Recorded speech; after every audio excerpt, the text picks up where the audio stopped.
Welcome to PPLS Perspectives,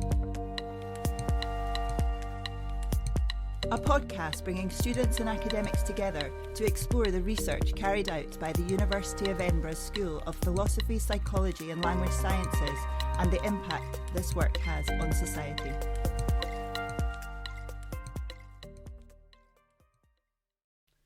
Hi everyone, and welcome to episode 4 of the PPLS Perspectives podcast, where we aim to shed a light on members of the School of Philosophy, Psychology and Language Sciences here at the University of Edinburgh via an informal discussion of the importance and the impact of their work. My name is Kate Nave. I'm a postdoctoral research fellow in the philosophy department here at the university, and I work on the differences between living organisms and machines and the limitations of mathematical modelling when it comes to the former. These themes also nicely connect with the work of our guest here today, Mazviita Chirimuuta, who is a senior lecturer in the philosophy department. Prior to coming to Edinburgh, Mazviita was a member of the Department of History and Philosophy of Science at the University of Pittsburgh, but further back in time she also gained a PhD in neuroscience and worked on the mechanisms of colour vision. That experience, as we'll hear, has informed her philosophical work, in which she not only looks at how neuroscientific research can provide insight into philosophical questions, but also interrogates neuroscientific practice through a philosophical lens. Today, we're here specifically to talk about her recently released book, The Brain Abstracted, which deals with the challenges of simplification in neuroscience. So, welcome to the podcast, Mazviita. Thank you very much. Yeah, it's nice to have this opportunity to discuss my research. So this podcast has a pretty consistent format of 5 standard questions with some digressions, but we're going to begin with an elevator pitch in which the aim is to explain your work and its key points in the time it takes to share an elevator with someone. Fortunately, we both work in a 14-storey building with a very old elevator, so that's a good chunk of time. But if you could just begin by giving us an introduction to your research and particularly the topic of your book. Yeah, sure. So I'm a philosopher of neuroscience. So philosophy of neuroscience, it's a subdiscipline within the philosophy of science, where we look at the questions about how knowledge is generated and communicated within the scientific fields. And there are many different branches of biology, neuroscience, etc., in which the different challenges of how scientists have to do their experiments and actually find systems in nature which enable them to explain and make sense of various phenomena and leading to technological innovation. So philosophy sort of takes a step back from that and tries to make sense of the different procedures and methodologies within science. So philosophy of neuroscience is a particularly fascinating instance of this, in particular because of the relationship between the brain and mind and the questions about how scientific research on the brain helps people understand what's going on in their own minds. So there's a related field to philosophy of neuroscience, which has been since the 1980s known as neurophilosophy. And there the idea was actually to take the results of neuroscience and try and figure out how those results could shed light on very old philosophical questions about the nature of the mind, about what it means to be an agent, what it means to have free will, what consciousness is, etc.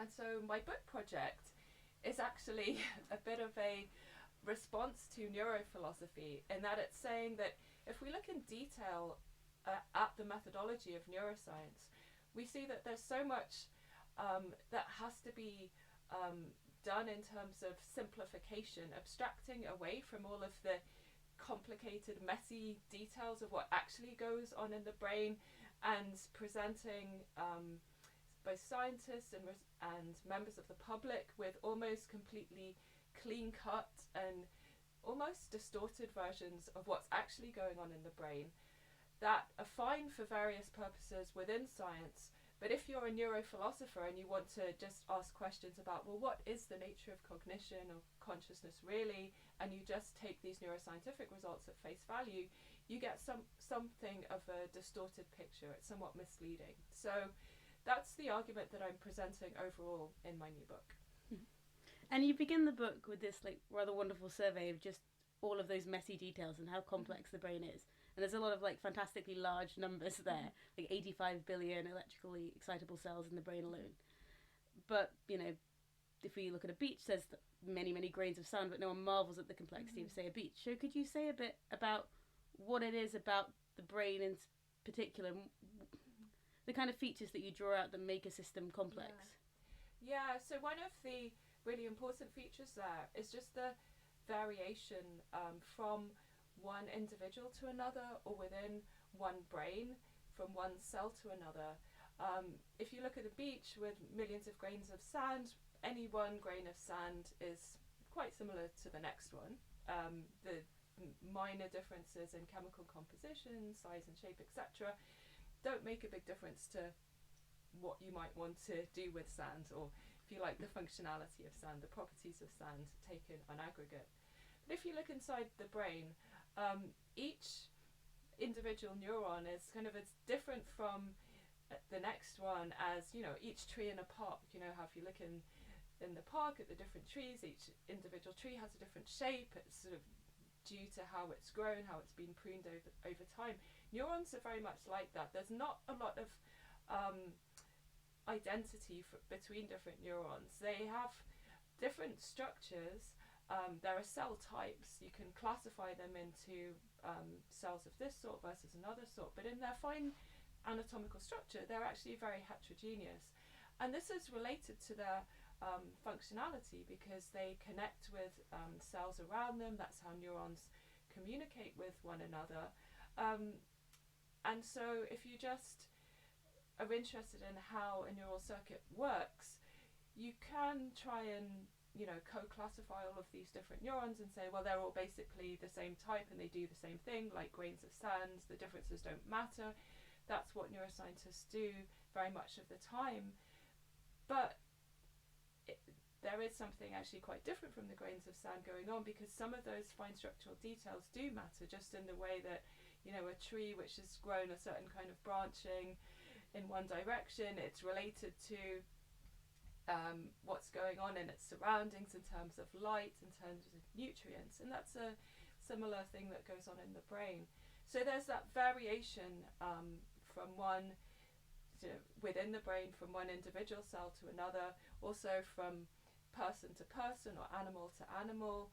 There are a lot of differences that mean that you can't just average over all of your results and expect that you're going to have a very representative sample of what's going on if you just take average data all of the time, even though for many scientific purposes you do find that you have to take average data. And then there's also a lot of variability across time. So the brain is always changing. This phenomenon of neuroplasticity, which shows some large scale and some local reorganization and changes in connectivity patterns, changes in responsivity that goes on from time to time due to experience or maybe even due to injury, means that the brain's not a static fixed target. What happens to a person from one day to another kind of changes the physiology of the brain. So that makes it challenging if you're a science where you want repeatable, reliable results. What happens with experimental methodologies is that you want to try and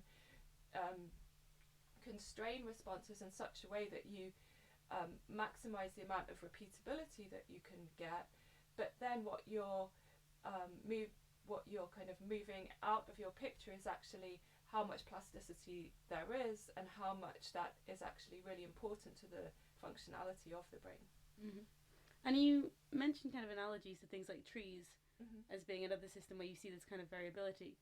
I was wondering, to what extent do you think this kind of variability and heterogeneity is unique to the brain? Is it something that we see in other systems as well, and is the difference just one of degree, or is there something really quite fundamentally different about the brain alone in that regard? Yeah, so I don't think it's fundamentally different about the brain. I think this is something that we see pervasively within biology. So yeah, like trees are growing all the time, they're changing their structure all the time, other plants are doing that.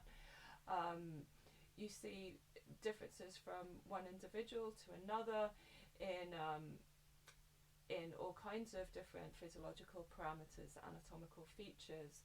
I would say brain cells, if you look at their cell types, they're probably more heterogeneous than liver cells, kidney cells, muscle cells, for example, and I think that is related to the specific task that the brain is involved with, which is cognition, ultimately providing the basis for intelligent action. So if you think about what intelligence allows people and other animals to do, it allows them to respond sensitively and in a coherent way to the challenges of a changing environment. So the brain itself as an organ has to be extremely context sensitive. It has to be sensitive to all of the different dynamics and fluctuations in the world around us in order to allow for adaptive behaviour to those challenges. So that means that these features of plasticity and heterogeneity are maybe more pronounced in the brain compared to other organs of the body, but I see them as, if you like, an exaggeration of plasticity and variability that we see pervasively within biology. In contrast, if you look at the systems studied in the physical sciences, they do tend to be much more homogeneous and much more stable in their properties. So if you think about electrons, the characteristic responses of electrons don't change whether you're in one country to another, whereas the characteristic physiology of pretty much any organism will be somewhat dependent on the environment that it's grown up in. Plants, their characteristics of how they grow dependent on the environment around them. Ecological systems in general change from one year to another, dependent on a whole range of context-dependent factors, which, if you're a physical scientist, there's just nothing as comparable to that. Physical non-living objects are just not as sensitive to their environment as living things inherently are. And when you speak about the challenges of trying to get repeatable experimental results with a system like that, I think one of the things that is very interesting about this book is that you're not just talking about that from a theoretical perspective. You've had the experience of being someone who is trying to get those nice, clean experimental results. And you talk about that a bit in your book. When you were working on the early visual system. I was wondering if you could tell us a bit about what that's like as a neuroscientist being faced with that kind of unruly system. So I started out my research career actually in neuroscience, a branch of neuroscience which is studying the visual system specifically, with some overlap with psychology because we were doing behavioural experiments on people. I was my own experimental subject for a number of years. So I only moved into research in philosophy after I finished my PhD and did some postdocs in that area. So the task that I had during my PhD was studying the sensitivity of the human visual system to fine gradations in contrast. And for those experiments, our core stimuli were these very simple black and white stripy patterns known as sinusoidal gratings. And there's a theory that was predominant at the time, which is trying to analyse the responses of the early visual system, primary visual cortex, to these sinusoidal gratings of different thicknesses, widths of the bar, and different orientations. And the theory was that individual cells in primary visual cortex are sensitive to just one particular set of stimuli of this sort, so a particular thickness of the bars, a particular angle. And the thing is, if you stimulate the brain with very simple stimuli of this sort, what you can do is, in effect, stimulate just a subset of the neurons that are there in primary visual cortex. And you will get more dependable responses in the behavioural experiments that you're doing with these simplified stimuli, because what you're effectively doing is turning off a lot of the other neurons in primary visual cortex that aren't selective to that one particular very simple stimulus that you've chosen. But this is a really artificial way of looking at things. If you look around a normal room, or even in a really plain room that we're sitting in now, you'll find that there are all kinds of features which will effectively stimulate neurons across a whole range of different brain areas, which means that all of those neurons will be cross-talking with one another. And so activity of one group of neurons over here will modulate a group of neurons over there. And this is what generates the lack of repeatability, the context sensitivity and changeability of neurons that you see in those uncontrolled viewing conditions. But by carefully selecting stimuli and viewing conditions to strip away from all of that complexity which is there in the actual environment when we're looking around us normally, then you can generate more repeatable responses. But then you have to ask, is that representative of how the brain operates in the ordinary environment? Mm-hmm. And since you've moved into philosophy, you've worked on other topics. You've written a book called Outside Colour, for example, which was specifically on the neuroscience and philosophy of colour vision. What made you kind of decide to now return to this problem of simplification at this point? Was there some specific reason to write this book now? I don't know, to write this book now. It's something that I've been sort of fascinated for a long time, since I began that early stage of my career as a scientist, because it always struck me, the side of our project, which wasn't the experimental side but the modelling side, we were developing these mathematical models of how primary visual cortex responds to our stimuli. And it always struck me that the maths of these models was like just extremely simple compared to what we knew physiologically about how these neurons responded. So it was just, I find it surprising that just a equation with a few parameters could be thought to capture essentially what these neurons were doing. And I thought, well, that's a really nice result if the maths can work out in such an elegant way. But then there was challenges to the transferability of our models into the responses that you get from more complex visual scenarios, as I was just describing. And so this tension between the scientific drive towards the most elegant, simple, straightforward characterizations of a system that you can get, and actually the challenge of making sense of complexity in the real world, that was a problem that has stayed with me for a long time. And more recently then I've been thinking about computational models in neuroscience as a philosopher of neuroscience, so looking at this recent shift towards actually vastly more complex models based on machine learning, and actually seeing how maybe that drive towards simplicity had been missing out on certain patterns of response. I think that was the main push to making this book, focusing on simplification. Sort of, I feel like this is the right moment for it now. Mm-hmm. And when you mentioned the sort of drive to using these machine learning methods that may be bringing out details that these kind of simplified models wouldn't, are there issues that you see with those on the flip side? They might be more detailed, but are they making other mistakes, or are they raising other issues in a different way? Yeah, I mean, certainly using machine learning methods, the models are much more opaque and hard to interpret, especially using deep learning artificial neural networks as models of areas like primary visual cortex. You can get models that are predictively more powerful across a greater range of stimulus conditions, but then it's not as obvious to the scientists what the theoretical significance of these models are. And also, as I argue later on in the book, there are also limitations to how neurorealistic artificial neural networks are. There's still a huge gap between what's going on in real brains and what's going on in these simulated versions of neural processing, even though they're often sort of presented to the public as being extremely brain-like. Mm-hmm. And you contrasted your book earlier, or the approach you take in this book, with this kind of neurophilosophy movement.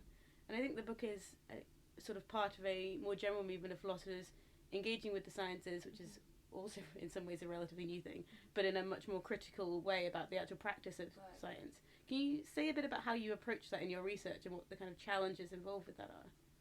Yeah, so I'd say the actual process of researching sort of varied a bit depending on my own experience with the subject. So writing about visual neuroscience, I did draw a lot from my own experience as a researcher, and then sort of following paths of research that I'd seen sort of subsequently in the field that I worked on, but then these transformations that were happening because of deep learning and new modelling methods. But yeah, I would say the chapter in the book about visual neuroscience is sort of really taking my own experience as a researcher as sort of the starting point to how I address that topic.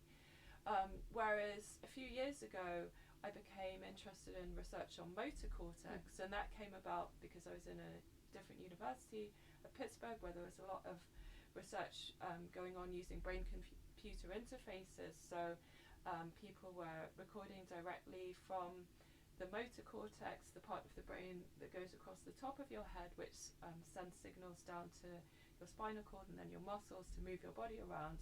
So people were recording from that brain area and using those signals to control robotic limbs and cursors on the screen. These were sort of prototype systems in development as a potential rehabilitation cure. So I got interested in that research more at a distance of not me doing that kind of neuroscience myself, but being able to occasionally visit labs and have conversations in journal clubs with people that were engaging in that kind of research and just reading the literature on it, so trying to get a handle on where the field was at as a non-specialist, and seeing if there were sort of parallel instances of the kind of simplifying strategies that I'd noticed in visual neuroscience happening also in motor cortex, and arguing that, yeah, there's similarities and differences there, but it's a topic also worth looking at through that lens of simplification. And then there's another part of my book which is drawing on historical case studies, where I really had to look at the published literature, the scientists whose work I'm discussing. They're all deceased, but they had a larger impact on the field, and in many cases the historical scientific research had been discussed and critiqued by philosophers of the time as well. So looking at what other philosophers in the past had written about some of these issues and limitations of how we interpret the brain, even historically, I found that really illuminating. Yeah, I really like the line in your author bio for the book where it has all of my favourite philosophers are dead. That cracked me up a bit. But yeah, I think that's one of the things that I found super valuable about your book, was that kind of historical context that it has. And particularly, you draw a lot on, I suppose, biologists and philosophers from particularly around the kind of early 20th century, who to some extent are, I think it's fair to say, have been a bit neglected in contemporary biology, and at least in Anglophone philosophy, many of whom are new to me. And I was wondering what drew you to that particular point in time, and what you think made it so fertile for this kind of anti-reductionist thinking. I did find it a really sort of rich source of reflections on how simplification in science works, and also the limitations of what we can understand about living systems if we rely too heavily on these simplifying methods. It is a really rich time historically for biologists themselves really engaging with philosophy of biology, effectively doing the kind of work that philosophers of biology do today, thinking deeply about the scientific methods and how they adapt themselves to different objects of investigation. So in answer to that question of why this particular moment, say from the 1920s to the 1950s, I think there's always many factors with this. I mean, for one thing, the training that scientists got was less specialised at the time, so it was possible for a scientist not only, a professional research scientist, not only to know their own subfield of biology, but to know what's going on across the different sciences, and even to be well trained in philosophy. And one of the things that was happening across the sciences at that moment, early 20th to mid 20th century, was the quantum revolution. So what happened with that is that people realised that the methods that they'd inherited effectively from classical physics, where you think of the world as comprising a set of discrete particles, basically atoms, which are self-contained objects which have inherent properties which are like inherently independent of what's going on in the world around them. A kind of billiard ball universe is the one that's inherited from classical physics, where you have these isolated entities which kind of bounce against one another, and you explain everything sort of bottom up from there. With the quantum revolution, people were saying, well, for physics, that's not right. Reducing everything to these atomistic interactions is just not how the physical world should ultimately be characterized. And then people were also aware of how that notion of this atomistic billiard ball universe had made its way into biology, and so realizing, well, if that's not right for physics, then it shouldn't be right for biology either. So there was this moment in the 1920s, sort of coincident with the quantum revolution, where people were very interested in biology, about the notion of form, structures, and in psychology it was the era of Gestalt psychology. So this idea that entire holistic network of things is what determines the outcomes in both psychology and then in biology, rather than looking at things in terms of their isolated components and then trying to build up from there, which is the reductionist method, which is what I was saying is really a legacy of classical physics. And given there was that moment, why do you think it's not had more influence on contemporary science? Why do you think that those findings have sort of been ignored? Yeah, again, that's an interesting question. It feels like a kind of lost moment, because if you look at biology post World War II, it feels like it's really within the worldview of quite the classical reductionist worldview. And I would say a couple of things to that as well. I mean, one of the issues that I emphasise in the book is that for certain purposes, relying heavily on simplifying strategies is the most effective way to get the results that you want. So I emphasise that if your goals are purely technological ones of taking a biological system where you have a high degree of control of its context and you want to generate certain outcomes in a repeatable way, employing these simplifying methods is the most effective way to do that, so long as you have a high degree of control of the context and you can just try and strip away from all of that context sensitivity and variability that would normally be there with a living thing, and just, if you like, manipulate it into a certain regime of behaviour or physiology that you might happen as a researcher to want to keep reproducing. And that has been the dominant method in biotech, in that very sort of technology-driven approach to biology, which I think for various reasons, economic reasons predominantly, has been the focus. Also, post-World War II, you had the molecular revolution in biology, discovery of DNA, and that was, a big win for reductionism to say, okay, well, we have the molecules of life, let's see how far we can go with that, let's see how far we can go with manipulating and explaining living systems just in terms of this molecular level, or going back to DNA and studying individual proteins and cells. And I would say maybe at this time people have pushed that approach as far as it will go. There's still lots of biomedical challenges that have not been resolved using that approach. Plenty of diseases and conditions which are not curable just from taking the molecular genetic perspective. So I think, as always in biology, you see a back and forth between more reductionist and more high-level anti-reductionist approaches, and they have their strengths and weaknesses. Often, if you're wanting to look at things in a very mathematically precise, quantified way, then trying to be too high level, trying to take in too much context dependency, you just don't get the rigour that you get with that more reductionist approach.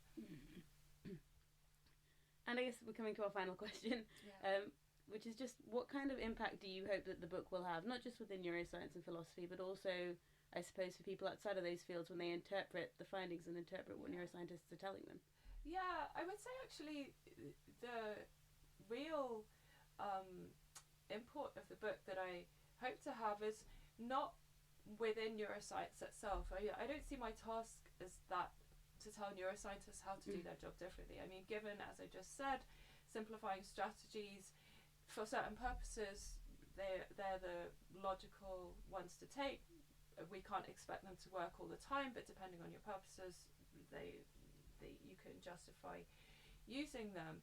So I guess amongst neuroscientists, I would encourage them to maybe explore a plurality of results, but it's not my business to tell them exactly how they should run their experiments or what kind of models they should build. So really the message is more for philosophers, people trying to do neurophilosophy and saying these words of caution about how they interpret the results of the neuroscience. They need to be more aware of how much simplification goes into the models and the other outputs that come from neuroscience. And I suppose in terms of the wider conversation, the guiding message is, I suppose, anti-scientistic. So by scientistic, I mean that way of thinking about different situations, different questions and problems, which says that the paradigmatic scientific approaches to those questions are the ones that are best and will exclusively give us the right answers. And I'm saying that if you look deeply into scientific methodologies, you'll see that in some cases, if you're dealing with a very complex interactive system of which human beings and their social groups are, the more you try and use a certain kind of narrow scientific methodology, the more you will leave out of your picture of what is actually there. So if we take a highly scientific approach to the human mind and human society and say, well, neuroscience is going to give us all the answers there, you're actually going to be led into some problems. And so by rejecting scientism, it's certainly not rejecting science. These methods certainly have their place, but it's saying we should be open to a range of methods if we're looking at the human mind in complex real-world situations. Mm-hmm. Yeah, it's really nice to think of neuroscience as being this kind of focal point for bringing out all of those issues with how we think about our relationship to science in general, I guess. I think that's... this has been the PPLS Perspectives podcast. I've been Kate Nave with Mazviita Chirimuuta. I'd recommend checking out her book. It's called The Brain Abstracted, and it's out now from MIT Press. Thanks for listening. Thank you very much, Kate. Thank you.